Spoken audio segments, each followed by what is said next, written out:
Hello everyone, it is so good to see you, and it is so good to see a Fire Emblem title be announced. Fire Emblem Fortune's Weave is the latest entry in the series. It is a completely new title that takes place in a familiar world. This is not the genealogy of the Holy War remake. I will continue to clown with that idea until it finally happens, but that's for a different day. We have a new game to analyze, so let's see what we can find out, both lore and gameplay wise. There may be some spoilers for things like the Death Knight's identity and Soltis herself, so bear with me here and be careful if Three Houses is still something that hasn't taken over your life yet. So we start with a sweeping shot of a huge civilization by the water. There are several aqueducts that are connecting in every single direction. When we enter into the Colosseum itself, there's a large crowd that is awaiting the start of an event, and our first glance at any character are these two who, given the nature of Fire Emblem, are equally possible to be spectating as they are to be actually participating in the Colosseum event itself. Eventually, this man comes out who, given the pointed ears and the shade of green hair, he is very likely to be one of our main dragonkin of this game. As he speaks, we get a shot of our main character looking up right here, and this is Kai. He's got the traditional blue hair as you would normally see for Fire Emblem main protagonists. Then we also see a quick flash and close-ups to three other characters who, given their focus on this trailer, will perhaps be a similar role of importance as the main house leaders in Fire Emblem Three Houses. An event called the Heroic Games begins as everyone celebrates. This divine sovereign calls it the Heroic Games in the English trailer. However, the Japanese trailer refers to it as the Daxian Heroic Games. Daxian could possibly be hinting that this is located in Dagda, which has always been referred to as an ally of Brigid and a mysterious sprawling continent far across the Western Sea. It's exciting to think that this might be our very first look across the sea as this game expands the lore and the world itself. So from here we get our first good shot of the main character Kai. I hope that's how you pronounce his name. There's a few names in this trailer that I'm probably going to mispronounce until we actually hear the correct pronunciation, but as of right now, we see Kai overseeing from up on high along with his friend who, funny enough, out of everyone's distinct clothing in this game, in contrast, it just looks like a schoolgirl. Right away, our first gameplay footage is Kai wandering the streets, very much in the style of Three Houses and Engage. Given how massive this city is, I wonder just how much of it we'll be able to explore this time around. There's not a whole lot to see here aside from a surprisingly crowded streets, but if you look over here to your left, look at those fruits. How far we've come. We then see Kai walking up a stairway where we spot a statue right here. It is very likely a statue of our dragon friend from earlier, given the headpiece and the very distinctive pointy shoulder guards. In the trailer, we hear Kai stating this: I only want to fight so I can save my father's life. Your father, you say? Well, I've got some news for you. Sorry, but since your dad was mentioned, he is probably likely already dead. Alright, we gotta get the most important aspect of this game out of the way real quick. You get to ride a giant turkey chicken. This is already the best game. Just make the game gold and ship it right now. In all seriousness, there is a lot to take in here. So, Kai is the Flying Orneus Rider class, who, given their movement, cannot fly to bypass some of the terrain here. They have a unique icon, which means that there will be weapon types or magic that will be especially effective on them.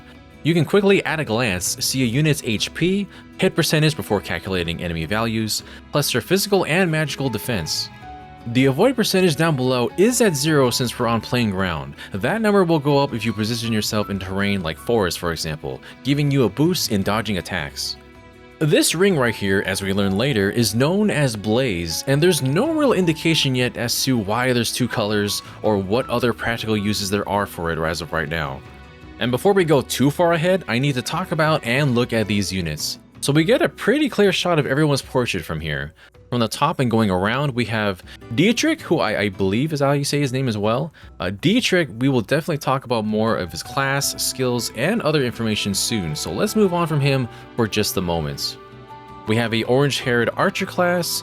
We have a stern fellow who uses tomes. That is someone who looks and dresses like a dark magic user if I ever saw one. We see the girl from the earlier cutscene who we learn can use tomes as well. Whether they're a second main character along with you, like a Crom and Robin situation, remains to be seen, but they were in a cutscene, so that might give them more privileges than others. We've got this scarred man who's using a sword. My guess is that he's of the mercenary class. Usually it's the more nimble looking types who are myrmidons, and the beefier ones are the mercs. Continuing on, we have two characters who, despite their ornate outfits, both use their fists. Very likely to be of the martial monk class that were first introduced in Fire Emblem Engage. They could also be the war monk class that debuted in 3 houses. Our main guy Kai over here is level 13, so it is possible that this is maybe mid-game or so, where they might have promoted units already, so we can't be super sure. And lastly, the woman on the left here also uses a tome. It is very likely that some of these are still, pre-promotes, so we don't know exactly what kind of magic or skills that they can employ in battle quite yet. Kai also has the option to dismount their bird if they so please, as well as having access to blaze arts and combat arts. We only see the regular attack here though. We see that he's capable of using lances and swords. It's not very common to see classes this early on that can use both. The spear here is also effective on mounts like the one he's riding on too. The most interesting thing here though is this list of stats. We have the usual ones like attack speed, avoid, critical percentage, but there's also curse. This has the same icon as the blaze meter up here, but we have no idea what curse means as of right now. I'm mildly concerned for these kids. Before we go into battle, we can also see the map. This tilted angle, honestly, it's kind of jarring, and I hope that we can straighten that out. I like using the D-pad on grid-based tactical games like this, and this kind of format makes it a little harder to use that way. Oh, and look at this fella, by the way. I have not seen a class that has been pulled by horses on a carriage since Merlinus' merchant class in the Blazing Blade. This Thundercloud Knight is a charioteer class and can use bows, and I'm curious to know who is the first on our team to utilize the charioteer class. One of the biggest reveals that wasn't explicitly revealed is tucked away in Kai's skills. This tiny little icon here might seem familiar to you if you play 3 houses. This is the crest of Aubin, notably the same crest as Yuri from the Ashen Wolves. Crest played a pretty significant role in 3 houses, and they'll be making a return here as well. But this crest, along with the other 3 that the Ashen Wolves carry, are all described as a crest long lost to history. And yet, here it is on our main character. The blood and crest specifics can get pretty complicated and granular. The same rules might not even apply to crest holders in this game for all we know. We're just going to refer to them by the given crest names that we know here. But that isn't the only crest in this scene. Now, pausing here, you probably don't see anything else out of the ordinary, but if we zoom way in, this structure has the crest of Fraldarius in it. There are so many places where a crest might be hiding in plain sight like this, so keep an eye out. After seeing a critical hit in battle, we get a shot of one of the leaders, Theodora, just slicing through a group of enemies. And at first I thought, but Flavia? Are the cons back? She's not, but she is giving a strong first impression. The headpiece that she wears looks a lot like it's made from the same material as the hero's relics. Maybe not exactly, but it's close. Theodora is of the noble class and is using Mahadu's spear. This feels like it takes place somewhere completely different as she commands her own faction. We get a very short glimpse of her team. This man wielding a shield, this rugged dude with an eye patch who's using a sword, another sword user, and one on the same or similar mount as Kai from the first battle. Theodora takes charge and reveals the return of Gambits. Those went missing in Engage, but they are back from 3 houses. It seems they have a set number of uses, and it's just overall nice to see them back again. For some reason, there are these star icons on the class and the sprites. The sprite itself, it looks very curiously plain for a noble too. Why would that be? It doesn't look like Theodora at all. And if we look at her skills, she only has 1. I was looking through a list of skills, and this looks the most similar to Courageous Aria that Annette uses in 3 Hopes. But I don't think that's what this is here. Theodora doesn't exactly strike me as a singer, and she also doesn't seem to have a crest, which in itself is interesting. We can also note that while Kai carries a blue banner, Theodora carries a yellow one. There is no indication whatsoever of a school or houses like in Garreg Mach Monastery, so these likely depict different regions, nations, factions, what have you. So here's where it gets a little more intricate. Dietrich, the Myrmidon class, is using the Answerer into battle. If you look carefully, you can see that he has a crest stone embedded into his weapon.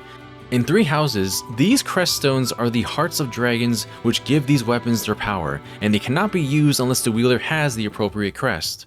This sword, curiously enough, looks a lot like Bluesky, which is connected to the crest of the beast, but it has the name Answerer. This curved blade just might be a lookalike. This is the introduction to Blaze Arts, which will cost HP to use.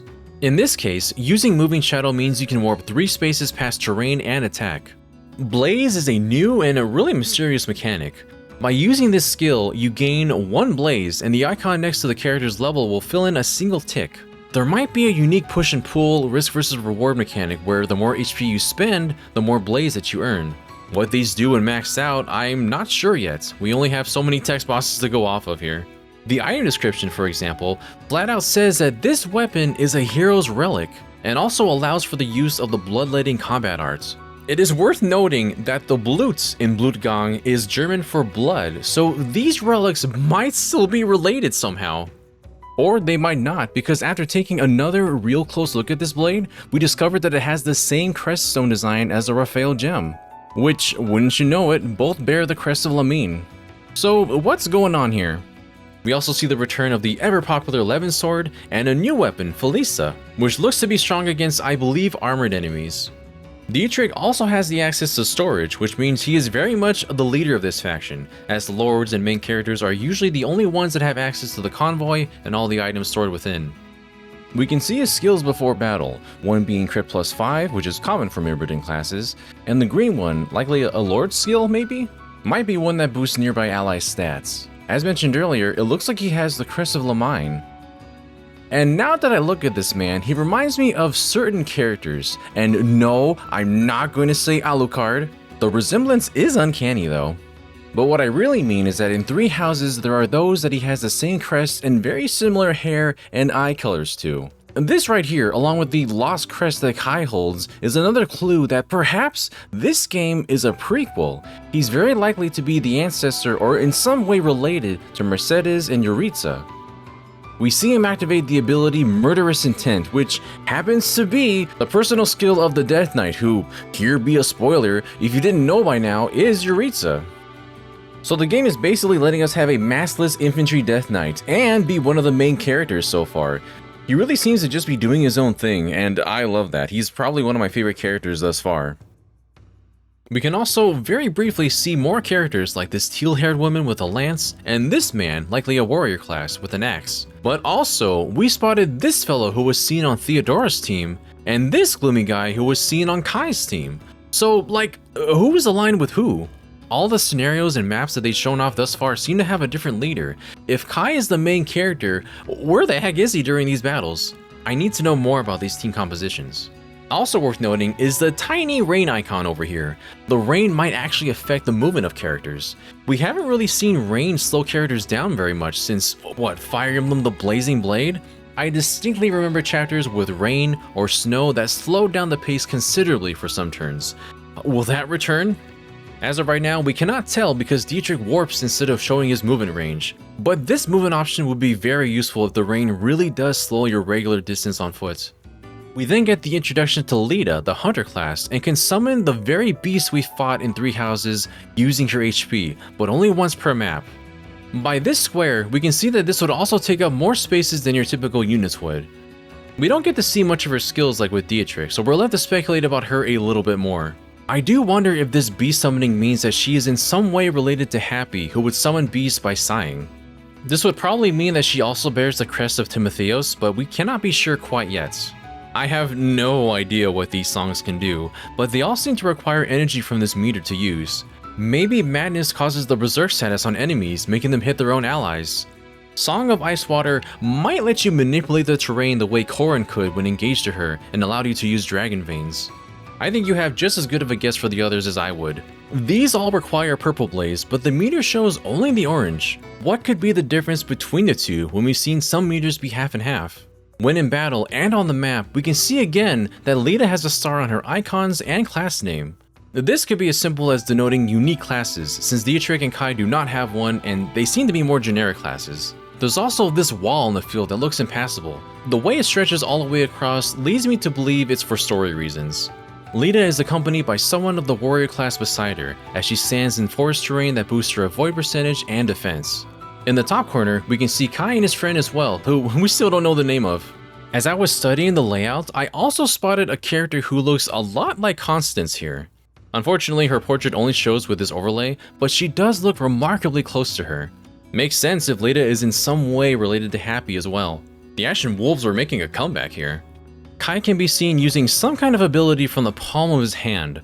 Could this be the power of his crest? With every Fire Emblem since Shadows of Valentia, the games have made a contextual reason as to why the player can turn back time and redo a turn if it goes poorly, like Milla's Time Wheel and Byleth's Divine Pulse. I wouldn't be surprised if this happened to follow a similar mechanic, but maybe it's for offense as well. He does seem to be coming to someone's aid in this scene. Man, there are so many characters that only get a brief introduction and barely any seconds of screen time. I am curious to see what they're all about when we get more information soon. After a bit more tussling, I was very confused for a moment. Fire Emblem has guns. Why do we have guns now? This girl, who we did see on our team earlier with Kai, assuming this is the same person, was apparently hiding this holster under her shoulder, and I'm like, what? We have guns now. I guess we've already had heavy artillery in Fire Emblem Heroes, so what do I know?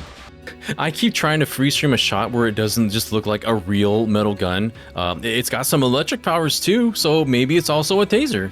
I'm not a gun expert, you see, I'm just a Fire Emblem guy. The next shot is of someone getting slashed, and that makes me think, yes, people are gonna die in this game too, aren't they? With as much emphasis on the Colosseum aesthetic, we're in for seeing some good characters die, aren't we? Aside from the cool mask that this person is wearing, you can also just barely see that she is also wearing a necklace bearing the crest of Noah. And we just mentioned her too, but this is the same crest as Constance from the Ashen Wolves. This house is really relevant all of a sudden. It's so weird because all four of these crests represented by this house each symbolize one of the four apostles that are noted as crests long lost to history, as we mentioned earlier. There is apparently going to be a stronger focus on the four apostles, the Ashen Wolves, something if I'm assuming correctly.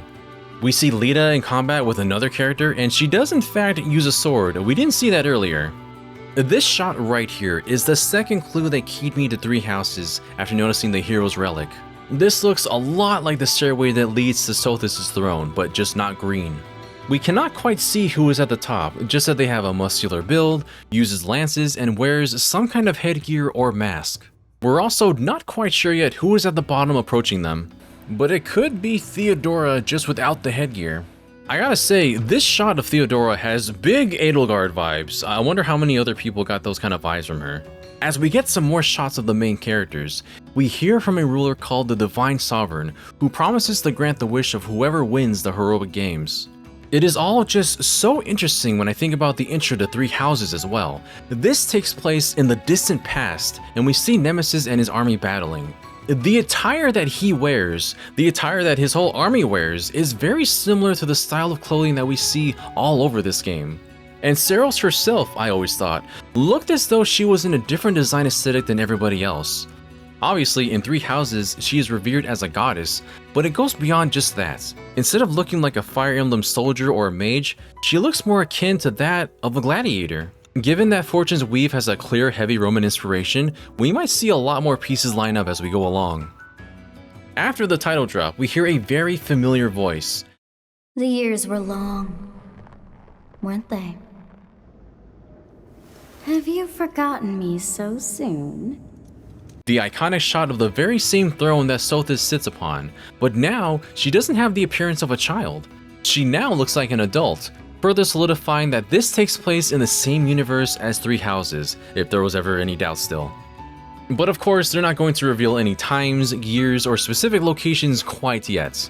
Is this land still Fodlan? How many years apart are we from that story? And why is Sothis here now? Given where I think this might take place in the timeline, I doubt that she's talking to Byleth despite her words. Sothis leaned a bit more towards antagonistic and protective before meeting and being influenced by Byleth. That is made a lot more clear in Three Hopes. And I'm really getting that villain energy from this form of Sothis too. For those confused, there might be some potential reasonings for this. The most viable explanation is, well, the adult version of Sothis eventually gets killed. As stated in an interview with the devs a long while back, it's because Sothis was in an incomplete state while she was inside Byleth. Sothis didn't remember what she looked like, nor has she been fully restored, so she looks like a little girl to represent that she's not fully there yet. Lady Rhea's memories of what Sothis looks like are quite different from Violet's, so when they say they see the form of a little girl, Lady Rhea's perplexed reaction to this also represents that disconnect. When Sothis is in her complete form, she looks like the adult woman that we see depicted in the murals. There are some brief depictions of her at the very beginning of Three Houses, and the murals could also just be what the artisans of Fodlan ideally wanted to see her as. But yeah, the full form that we see in this trailer is very likely just the complete version of Sothis. Also, Sothis is not alone in this throne room. There are white-robed individuals, showing us that this is not the weird dream space in Violet's head. This is an actual location here. We can just barely tell that these people have green hair, so this group is most likely the Nabateans. And again, there isn't any concrete proof of this, but this is very likely to be a prequel to Fire Emblem Three Houses. Within the world of this game, the Nabateans are, or were, a race of people who could transform into dragons and ruled as gods over each territory across Fodlan. They were a people who were brought into being by Sothis herself. Nabatea is likely named after the Nabateans. They were a people who inhabited northern Arabia and established a kingdom that existed from the 4th century BC until 106 AD, when it was conquered by the Roman Empire. So we very well might be getting to some of those roots of history right here. It might be that Sothis was more neutral to other parties, while acting and appearing more benevolent to her own people than the Nabateans themselves. We know that in Three Houses, when Rhea established the church, she rewrote history to make it and Sothis look better. Books and documents in the depths tell different accounts in history, while some characters, like Linhardt, tell you that Sedith goes through the library and discards books that the church finds to be incorrect. Or rather, if it doesn't align with how Rhea wants to tell the story. This method worked because even today, amongst fans, there are still those who are not certain which perspective of history is correct and which is not. Very much a parallel to history in real life, huh? As mentioned, they are drawing a lot of inspiration from Rome, including the battles that would partake in Colosseums. Arenas or Colosseums are not new to Fire Emblem at all. They are, in fact, in most entries in some shape or form, but this seems to finally place a much larger focus on them. And it's just so interesting to think how everything relates. Fire Emblem loves to connect games and lineage through multiple titles, or sometimes within the same title. There are generational gaps in the same games like Genealogy of the Holy War, between two games like Binding Blade and Blazing Blade, or a distant relation like with Shadow Dragon and Awakening. Fortune's Weave is doing it most like the latter, connecting the two with names and characters like Tiki did, and it's going to be really intriguing to see what other characters are connected by ancestry. And just one more thing that's been bothering me. This girl, she pops up plenty, but we don't know her name, we don't know who she is, what she sounds like, nothing. Kai, however, seems to be our talking and acting protagonist. This is probably a long shot, but I want to think about and bring up the very first trailer we saw for Fire Emblem Awakening. In that trailer, it was made very clear that Chrom was going to be a major protagonist of this game. And shuffled in the corner, appearing only in some scenes, was Robin, the actual tactician that we took the role of. He didn't really speak or make his presence known. Seeing as her outfit is kind of foreign compared to the others, could she be like an Avatar character from afar? Like seriously, who are you? How come you're the only character with glasses in ancient Rome? Compared to everyone's Romanesque designs, your costume is too distinctively modern. Were you isekai'd? If Pokemon Legends Arceus can send a character back into the past, I guess Fire Emblem can do it too. I think one of the scenes that might immediately invalidate this is how we're controlling Kai in the market here. But maybe we can control multiple characters or lords. When we're with Theodora, are we going to be doing some prep with her while she's off doing her own thing? Because I can't see how all of these factions would come together in every battle if this is a literal competition. Which means we might get another situation of 3 separate paths in this game. I'm not super excited about that, but this is still just a bunch of messy speculation. On the characters themselves real quick, I do like the idea of a named central protagonist again. If there really is no avatar, then this is the first time we'll have a named, set, and canonical protagonist since Radiant Dawn. No separate genders, no customizable looks, just one guy. And I like how we're again returning to a protagonist who doesn't look to be of noble blood, just kind of a guy who gets caught up in something greater. That's what I liked so much about Ike and his games, so I hope they nail that here too. And that's mostly it for now as far as analyzing and speculation goes for our very first Fire Emblem Fortune's Weave trailer. I still have no idea what this title could mean. I checked how each crest is related to tarot cards, when the Wheel of Fortune is related to House Gonriel. I don't know if Hilda or someone related to Hilda would make the big plays in this game, but hey, she's gotta have an ancestor somewhere in here, right? I personally love how we're not messing around with school time and homework anymore. We're getting right into it and entering a game where the winner of this tournament gets a wish. Kinda reminds me of the plot of Metaphor essentially, with the big old tournament happening. Or maybe I'm just still thinking about Metaphor. But that's enough from me. What did you all think of Fortune's Weave? And did you pick up on anything that I didn't? You very likely might have, because I still need to do the Golden Deer routes, and I know that route has like the most lore inside of it, so I am definitely going to play that before this game releases. I will promise you right now, I will finish the Golden Deer route before that happens. But regardless, let me know your thoughts down below, and stay tuned to GVG for more on Fire Emblem, everything from this past Nintendo Direct, and more. Thank you so much for watching, everyone, and take care of yourselves. Till we meet again.